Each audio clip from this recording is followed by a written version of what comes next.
Shalom Chavrim, I'm Stephen Benu. You're watching Israeli News Live, guys. I wanted to kind of give you just a quick update here. So many things going on this evening. There is a massive amount of troop movement happening all over the place. I am seeing Sputnik News, RIA.ru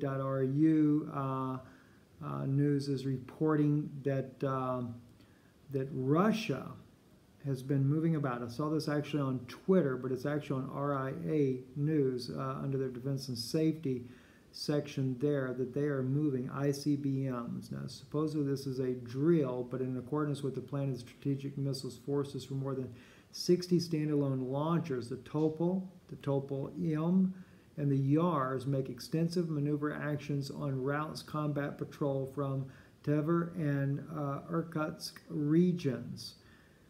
Guys, that's intercontinental ballistic missiles. Russia has pulled these things out of caves, no doubt, and are preparing. They are preparing for a possible confrontation with the West and their allies. I also got word as well, seen this as well on Twitter from a good friend of mine on there, that the United States has placed on the ARC, what they call the ARC in the United States, over 350 military hardware that is headed for Europe. We know that there is a major movement of military troops that is going to happen in Poland. The word has come back saying that they're not saying where they're going, what it's for, other than on October the 10th, they're going to make a move, and that they're to tell their family and loved ones they may be gone for an extended trip. We're also seeing on the Daily Mail, the Russian President Vladimir Putin has moved his most advanced anti-aircraft missile system within range of NATO's Baltic base as he continues to order his nuclear bombers to patrol the North Sea.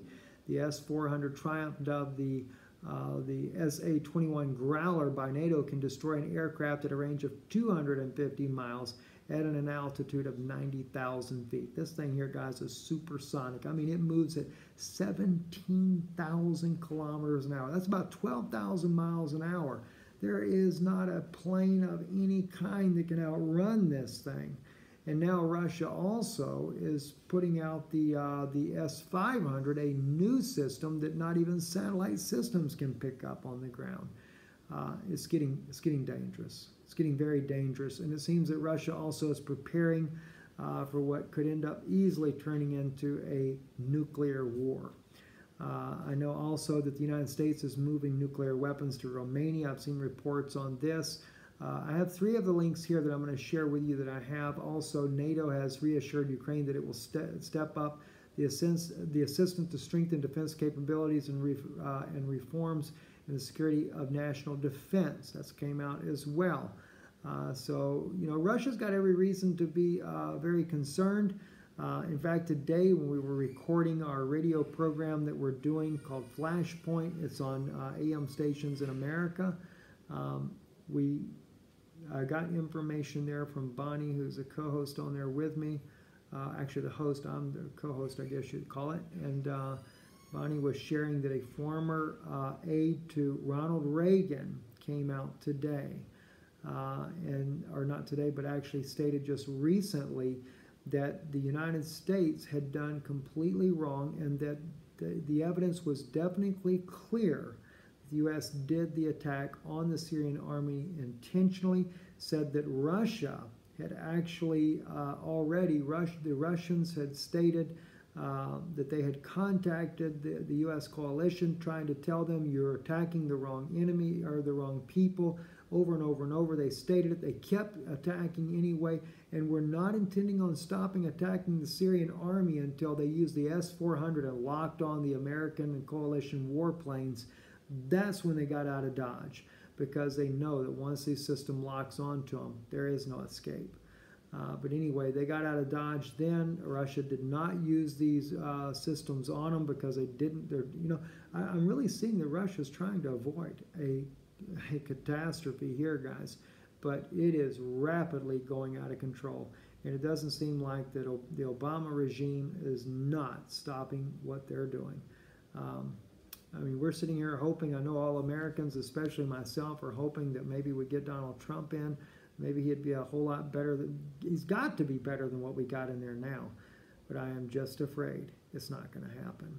And I think, too, that what's going on in America, I don't think anybody has said that this has been staged as of yet. I've watched a lot of the videos about it.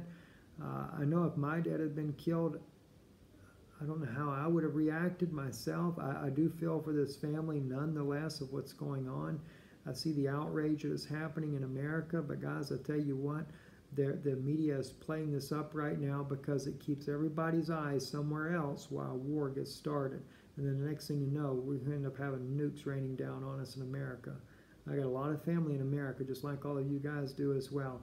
And I don't want to see this type of situation happen. That's one reason why, guys, I try to bring out the news that we do, is to inform the public that maybe somebody, enough of people, can put pressure on the government that can stop the Obama presidency, the administration there, of making these crazy decisions that they're doing in the Middle East, only to start a global conflict. I'm Stephen Ben-Nun. You're watching Israeli News Live, Erev Tov.